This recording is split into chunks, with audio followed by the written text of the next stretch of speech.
He was shouting your name when they brought him in here.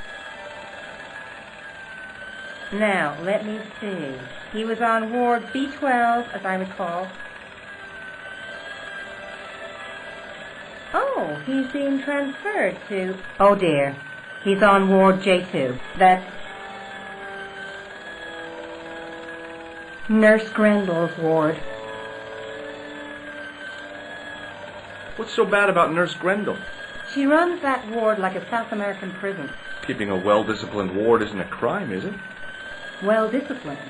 In the discipline and punishment stakes, she'd whip the butt off the Marquis de Sade. Everything, I mean everything, is done to a strict routine. 6 o'clock, alarm call. 6:10, bowel movement, and woe betide anyone who doesn't have a result. Those patients of hers are like Pavlova's dog. She sounds like a real nightmare. And then some. If Nurse Grendel is that bad, how come the authorities tolerate her? She's like part of the furniture. Oh, you mean she's been here a long time? No. I mean there's not a man in this clinic who hasn't sprawled out on her. I was beginning to get the picture. This woman was jealous, with a big green capital J.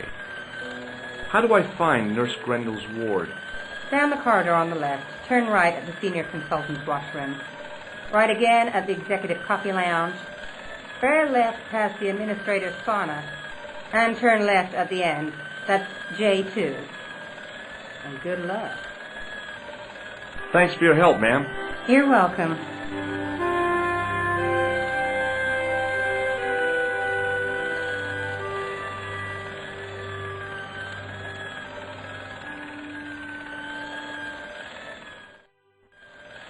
As I turned the corner, I saw the source of the hellish noise which echoed through the corridors. It was an industrial polishing machine with an odd-looking guy in tow. He looked blissfully happy, for no apparent reason.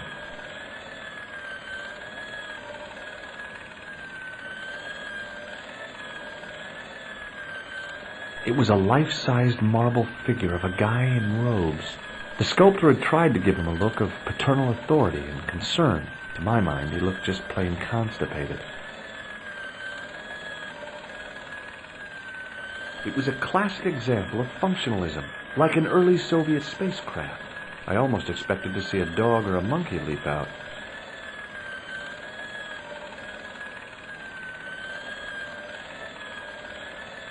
I guess the water cooler was for the use of people lost in the corridors.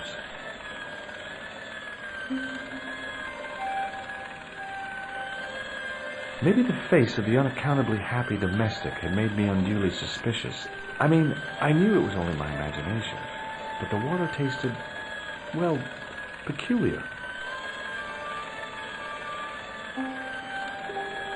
The connector in the socket supplied electricity to the polishing machine.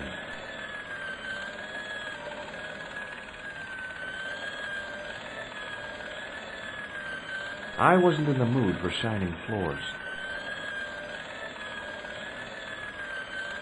Hello.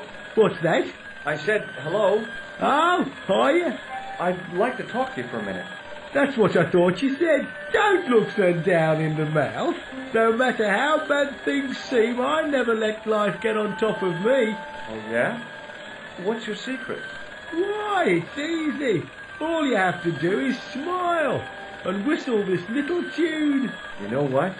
If you start whistling, I'll bust you in the teeth. It's a deal. Do you know a nurse called Grendel? Sure I do. Is she on duty today? Yeah, end of the corridor, Ward J2. Have you seen any unsavory characters lurking about in the corridors? No, sir, I haven't. But I've got nothing to worry about. What's that, Mr. Shiny? You'd take good care of the rascals, I'll bet you would. With a friend like him, I've no fear of oppressors. It must be a great comfort. He is. Would Mr. Shiny be your polishing machine by any chance? Please, don't call him that. He's more of a friend than a machine. I've had Mr. Shiny for 3 years, and he's never let me down once. How come you got so attached to a polishing machine? I asked you not to call him that. He's got a name, you know. Yeah, Mr. Shiny. It's just that... You think it's odd, don't you? No, I don't mind. The rest of the staff think I'm twisted. I heard them snorking behind my back when I gave Mr. Shiny his weekly pull through. Whatever you've got with this metal mop foot is probably a fine and noble thing. It is? Say, it's not every day I meet someone as crazy as me. Do you know where I'd find a patient called Marquet? No, I'm not allowed on the wards with Mr. Shiny. What does this tissue suggest to you? You have a cold. What you need is vitamin C and a side order of machine oil. Do you recognize this powder? Is that dandruff? No way. It sure looks like dandruff. It's plaster.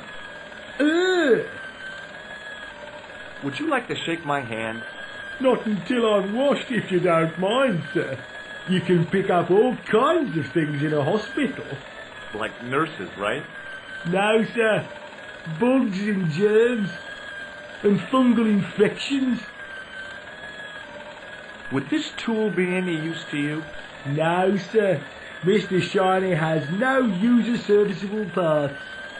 Whatever that means. Do you recognize the man in this photograph? Who is it? That's what I'm asking you. Have you seen him before? How should I know? You haven't told me who he is. Take a look at the photo. Yeah, okay. Now, have you seen him before? No. See you later. Yeah, take care now. The door didn't have a sign or label or any kind of identification. Hey now, you can't go in there. How come? I'm responsible for the contents of that cupboard.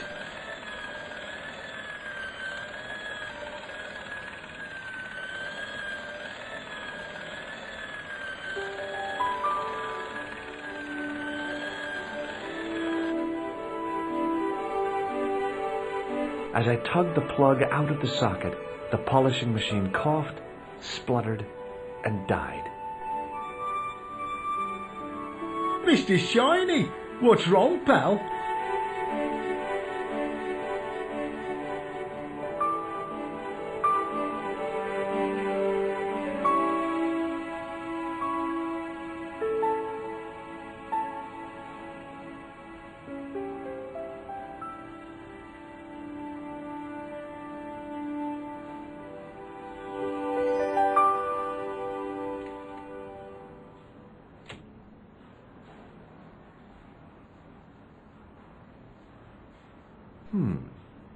Dr. Stobart at your service.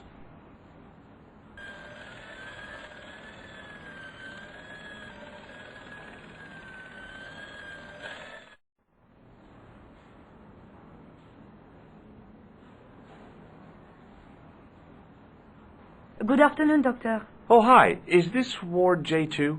Yes, sir. The patients are ready for your inspection, Doctor. Thank you, nurse. Well, who's first? Monsieur Croquet in bed 2. What's his problem? He's been complaining of loss of consciousness. You'll need this, Doctor. She gave me a long, narrow metal box and a stunning smile. Thanks.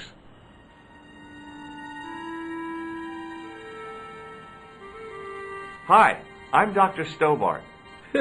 Hello, Doctor. The nurse told me you keep losing consciousness. That's right. I've had the problem as long as I can remember. It's a real out-of-body experience. Like death, but not so conclusive. I see. How long does it last?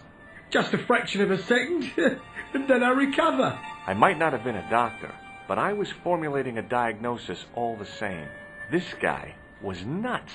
I know exactly what you mean. It's known in the medical field as blinking. Is it serious?